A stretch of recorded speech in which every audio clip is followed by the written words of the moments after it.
Is staying with the same company for 10 or even 20 years and practicing employee loyalty actually hurting your career, eventually leading to a dead-end career? Stay tuned to find out what I mean by that.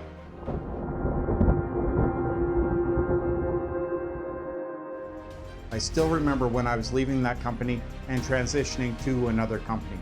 The pay was better and it was more along the lines of what I want to do.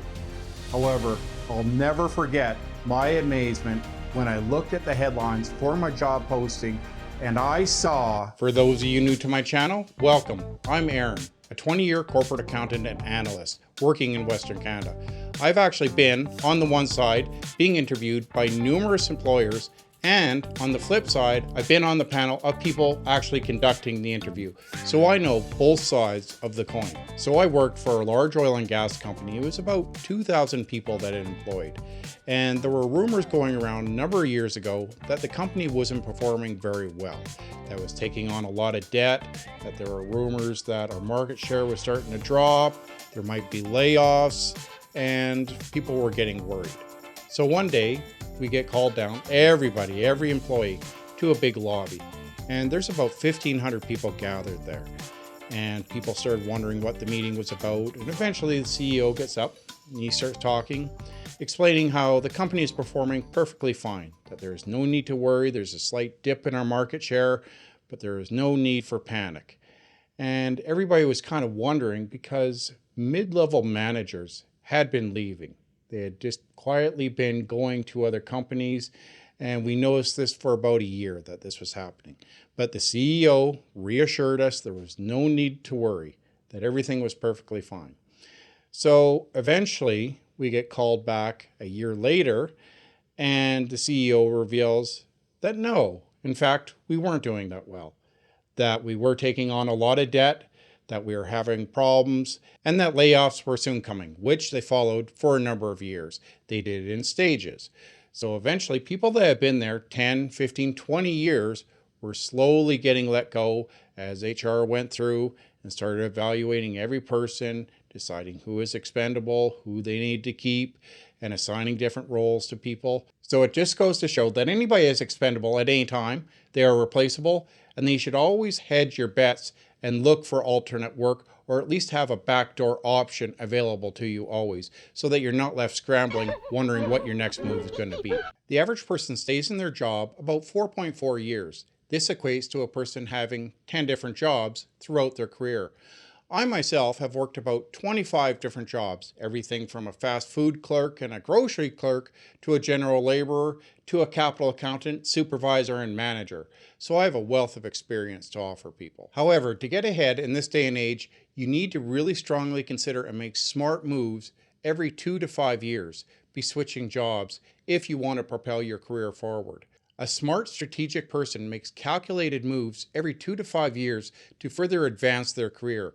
You'll notice that if you stay in your career for any longer than 8 to 10 years, you're actually stunting your career for a number of reasons. There's an employer bias that they think, well, this one person's been in their role 8 to 12, maybe more years, and I'm worried that they are not adaptable and they maybe can't handle anything else, which couldn't be further from the truth for many people. However, that's the unfair perception that future prospective employers have. The second reason you're actually hurting your career is you're not taking on new tasks and challenges, and you're actually stunting your wage growth.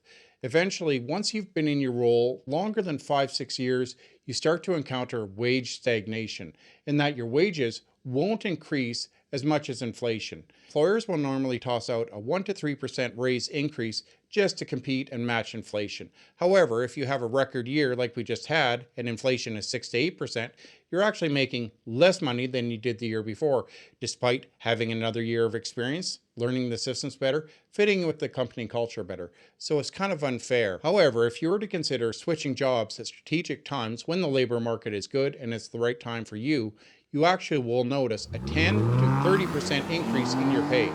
You could take that extra 30% and put it into your investments. I very rarely know anybody who would turn down an extra 30% of their net income if they had the chance. And as long as it's a calculated strategic move, recruiters will understand. Typically, employers won't look for anyone with more than 10 years experience. When we went through and interviewed candidates, anything from 5 to 10 years was totally satisfactory and considered a senior level role. Very rarely does someone need 15 to 20 years of experience in the same position. Recruiters will understand if you're making strategic, calculated moves. It doesn't look like job hopping if you have a reason for the move. Recruiters actually won't look down on you, and you won't be considered job hopping if you make strategic, calculated decisions and can back up your claim, if you have data to support why you moved. So if you moved because you needed further to be challenged, advanced, and move on to different software, you needed the chance for advancement and to move up in your role, this is totally acceptable and it's common practice. I actually talked to a top-level recruiter at a bank, and she explained that the easiest way to make more money, advance your career, is to leave and come back. If you stay in that role and wait for advancement, hoping that your boss retires or that maybe your efforts will get noticed, there's a chance. But if you move on to another company and you learn other skills, software, you work in different departments, you are far more likely to get ahead. Even if you left that same company and you come back, you're probably going to make more money than people who have been loyal and waited for their turn. That's just the way the market is. The market will pass you by if you stay in your position for longer than 5 to 10 years. Even if you make a lateral move and retain the same position at a different company, you can even make 10 to 20%, maybe even 30% more than if you remained at that company. So if you're only getting an annual increase of 1 to 2%, and you could leave and go somewhere else and get 20 to 30%, think of what you could do with that extra money. Now, there are many factors to consider, of course. You want to make sure that's the right timing. Maybe you like your boss. Maybe you're learning the systems.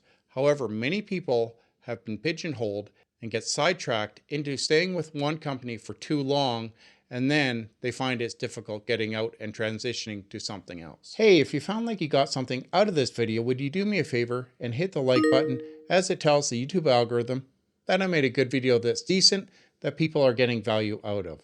Also, consider subscribing if you want to learn about personal finance and investing from a 20-year corporate accountant. So I was working for one particular company, and they'd only give out a 1% raise every year to compensate for inflation, which is pretty much the bare minimum. It's better almost getting nothing.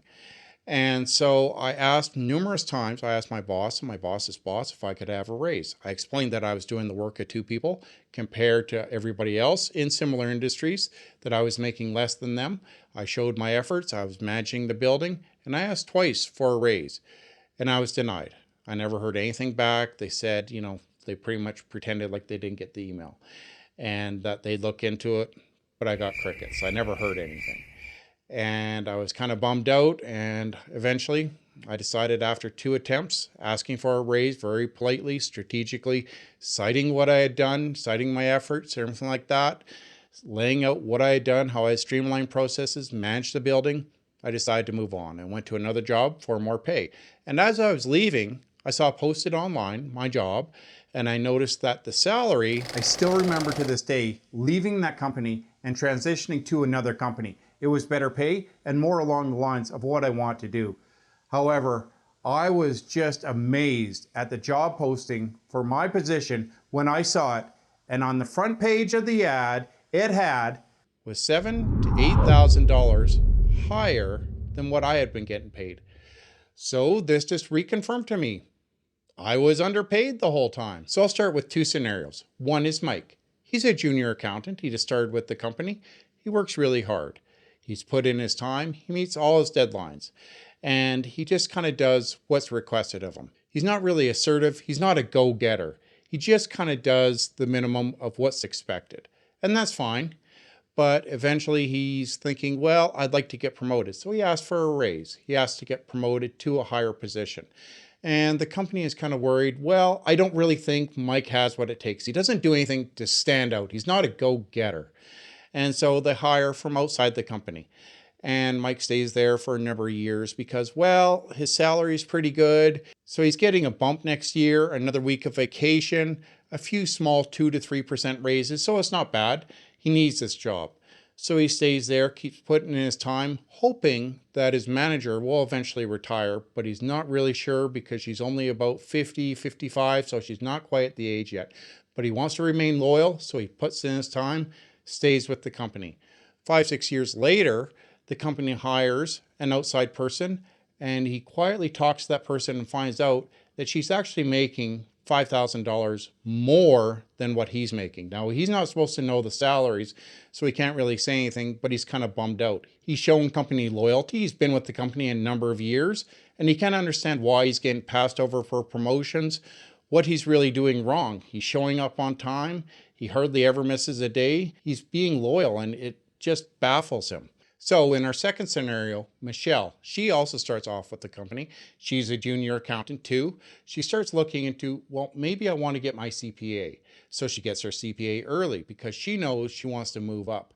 In addition to that, she starts meeting with different teams. She's always making herself visible. She's taken on additional projects, and she doesn't shy away from new work or new software programs. The skills you learn in certain companies, a lot of them are transferable. They're going to ask you, have you taken on additional projects? Have you streamlined processes?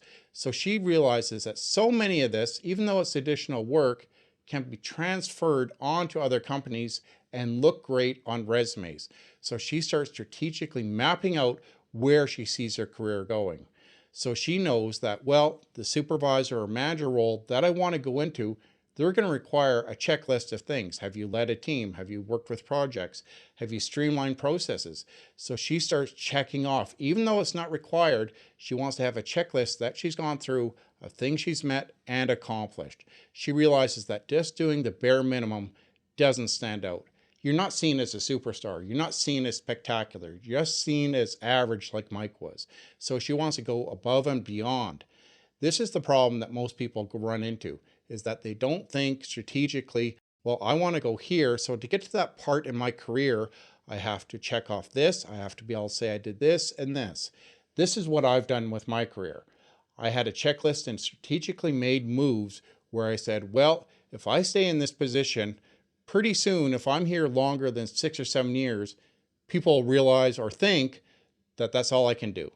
I want to move around, be in different departments, be in related fields so that I have a wide breadth and I understand how the whole system works for a certain division. This makes you so much more valuable and employable to prospective employers. Who knows if you get let go from your position and you can't find anything in the related field that you're trained in, but there's a related field in something you have kind of experience with. You need transferable skills and you need to be adaptable. One thing that always bugged me is career gaps, meaning when employers ask about career gaps. Anything longer than a month is frowned upon. People are going to have career gaps, but employers want a linear progression showing steady advancement throughout a person's career with no career gaps. That is very, very rare. I feel like asking employers when they're doing the hiring, okay, well, I only want to work with companies with a steady increase in their market share and revenue. I don't want to see any dips in your revenue, any decreases. I only want a steady increase consistently since you started operations. I'd like to see how they respond to that one. And companies will come back and say, well, that's unfair. There was COVID. We have operational problems. We can't control what the market does. Well, why is it okay when you guys have the problems, but when we have career gaps, it's frowned upon? Kind of seems like an unfair double standard in my opinion. This is why it's important to see yourself as an open contractor or a free agent all the time, because you're not locked into that company. They can let you go at almost any time for any reason. Sure, they have to maybe give you a severance package if you've been there for a long time, but numerous people have been caught with thinking, well, I had steady, stable employment. I thought. You've been networking, you have your resume up to date, you have a plan just in case if and when you do actually get laid off, fired, whatever the case may be. This is why on your LinkedIn profile, you want your open to work checked off. It doesn't mean you have the circle saying looking for work, but it means you quietly are looking for work, or you're at least open to the option if a recruiter contacts you. I don't know anybody that isn't open to maybe hearing from a potential recruiter if there's a great opportunity available that would offer you 20 to 30% more doing what you're doing now. So I'm not saying to throw in your resume, hand it to your boss and say, that's it, I'm moving just for a few dollars. That's not what I'm saying at all. But you really want to plan and map out your career and have a trajectory of where you see your career going, the natural progression of your career in, say, 5 to 6 years.